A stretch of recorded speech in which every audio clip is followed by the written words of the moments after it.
अस्सलाम वालेकुम। मैं ग्रेड 3 की उर्दू टीचर मिस हुमैरा। आज मैंने आप लोगों को सफ़ा नंबर 77 पर सरगर्मी नंबर 7 करवाई है। इसमें मारफा और इसमें नकरा।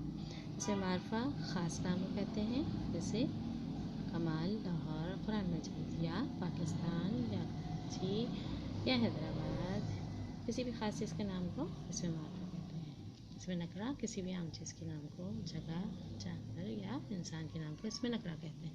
जैसे लड़का, शहर, किताब, ठीक है, ये सारी चीज़ें क्या हैं, इसमें नकरा है। अब यहाँ पर एक लिस्ट दी हुई है हमें: स्कूल, कराची, फल, आम, मोहम्मद अली जिन्ना, दरख्त, फैसल मस्जिद, तालिब इल्म, गुलाब और मुल्क।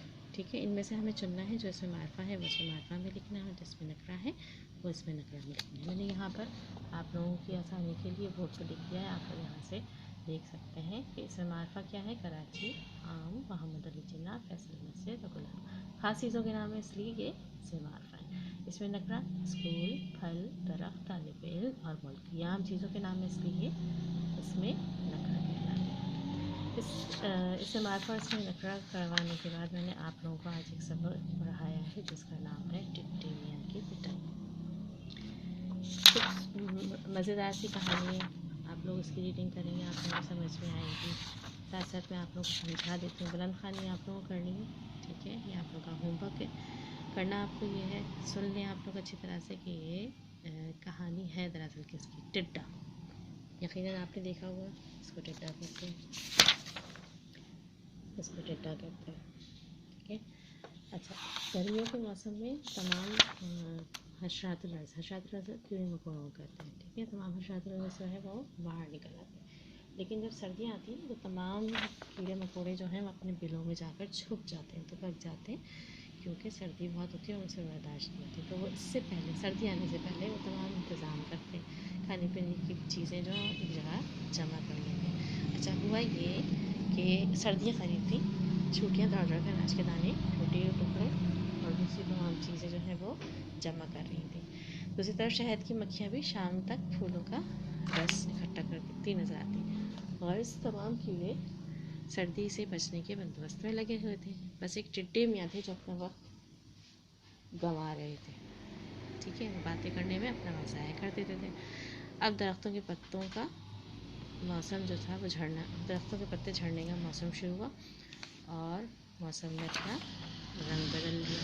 आहिस्ता आहिस्ता बर्फ़ गिरने लगी हर तरफ, सफ़ेद और नरम मुलायम बर्फ़ जो थी वो नज़र आने लगी। तमाम कीड़े सख्त सर्दी की वजह से अपने बिलों में जाकर आराम से दुबक गए। अब टिड्डी मियाँ को अफसोस हुआ कि भाई काश मैं पहले दरख्त के पत्ते जमा कर लेता तो सर्दी से बच जाता, लेकिन अब तो कुछ नहीं हो सकता था। फिर उसको अचानक एक तरकीब सूझी। उसने क्या किया, अपने एक बोरे में से एक बेहोश करने वाला स्प्रे ढूंढ कर निकाला, और जब उसको स्प्रे मिल गया तो अपना मैला कुचैला सा कंबल ओढ़कर उसमें स्प्रे छुपाकर और मक्खियों के छत्ते के पास जाकर दरवाज़ा खटखटाया। कई बार दस्तक दी तो एक मक्खी जो थी वो बाहर आई। उसने कहा, भाई कौन है, इतनी सर्दी में क्यों आया हो? उसने बताया, मैं मुसाफिर हूँ, रास्ता भूल गया हूँ, तो मुझे अंदर आने दो वरना मैं सर्दी से मर जाऊँगा। अब टिड्डे को अंदर तो बुला लिया। अब मक्खी जो थी, शहद की मक्खियाँ, बड़ी मक्खी जो थी, उसने टिड्डे को गर्म बिस्तर पर बिठाया, दूसरी मक्खी ने उसको शहद पिलाया। अब जब मक्खियों ने उससे कहा कि भाई तुम अपना चेहरा क्यों छुपा रहे हो, अपना मुंह तो दिखाओ कम से कम।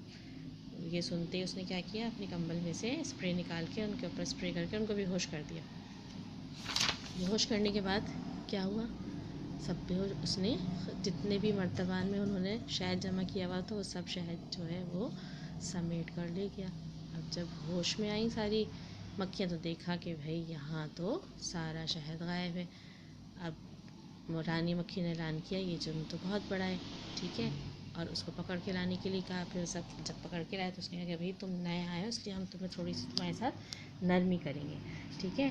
अब तुम्हें करना ये है कि जैसे ही मौसम गर्मी की तरफ, सर्दियाँ ख़त्म होंगी, तुम शहद की मक्खियों के साथ जाओगे और शहद की बाल्टियाँ उठा उठा कर छत्ते की तरफ लेकर आओगे, और छत्ते की रोज़ाना सफाई भी करोगे। और रानी मक्खी ने कहा कि अगर टिड्डा जो है वो काम करने से इनकार करेगा तो तमाम मक्खियों को पूरी इजाज़त है कि वो उस टिड्डे को काटें, जितना चाहे वो काट सकती हैं, ठीक है। तमाम मक्खियों ने रानी मक्खी को